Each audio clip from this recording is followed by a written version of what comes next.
Dear Editor, Mr. Okra Sells Fresh Fruits and Vegetables is a travel story that follows New Orleans cultural icon Arthur Robinson, well known as Mr. Okra, as he drives through New Orleans selling his fresh produce.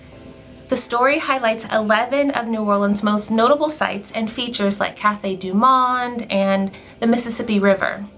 However, unlike other picture books about the city, this tale infuses fruits and vegetables into these iconic images.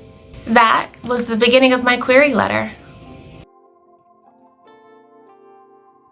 I mailed my full query letter and manuscript on September 29th, 2013 to Pelican Publishing, which is now an imprint of Arcadia Publishing. Back then, Pelican Publishing was a small imprint publisher that focused on books centered on New Orleans and the surrounding region. And thankfully, they did not require an agent. I received an email from the editor on November 22nd, which was about 7 weeks from when I had mailed the query letter, stating that Pelican Publishing was interested in the rights to my manuscript. However, there was a caveat. Because my manuscript is based on a real person, Arthur Robinson, the Mr. Okra, I would need to get his permission to use his likeness. It took a few months to figure out the logistics and to receive permission from both him and his daughter, but eventually they both did sign off on the paperwork. And I am so grateful to them for entrusting me to write about his life and his work. I then received my contract on October 5th, 2014, which was a year later from when I submitted my query letter. The next day, on October 6th, I was then informed by email that local illustrator Emil Enriquez would be the illustrator of Mr. Okra. I then signed my contract and mailed it back.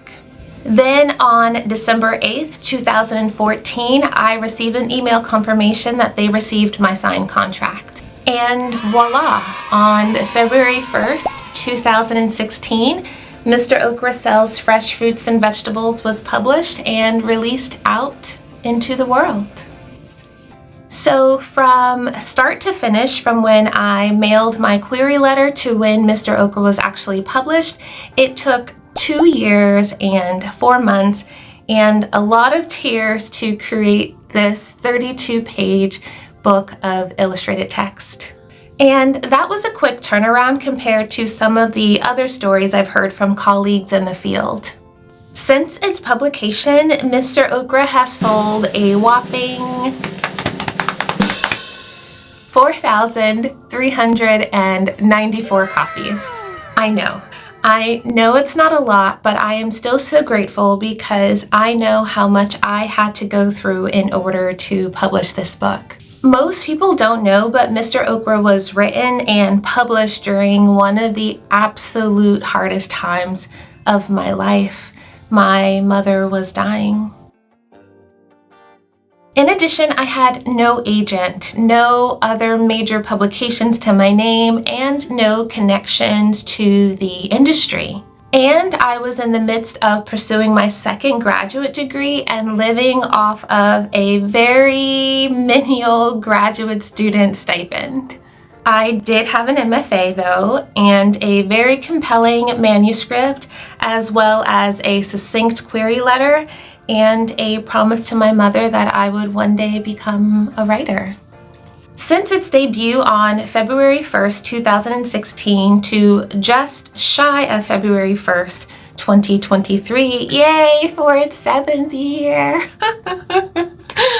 I have made a total of $1,041.43 in royalties.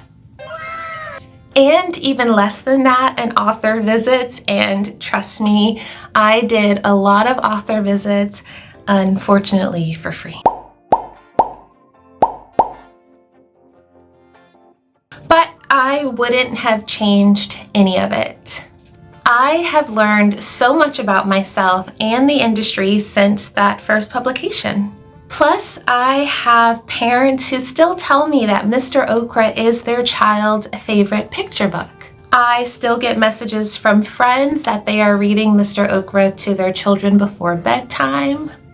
Honestly, what more could I ask for?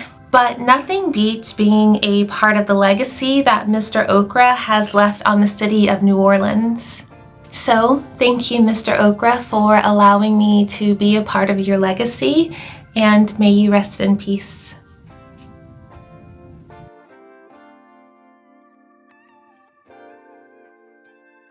You can get your copy of Mr. Okra from the link down in the description box, and I would encourage you to subscribe and share because I'm going to be releasing more videos about what it means to be a children's book author, and those are videos you're not going to want to miss.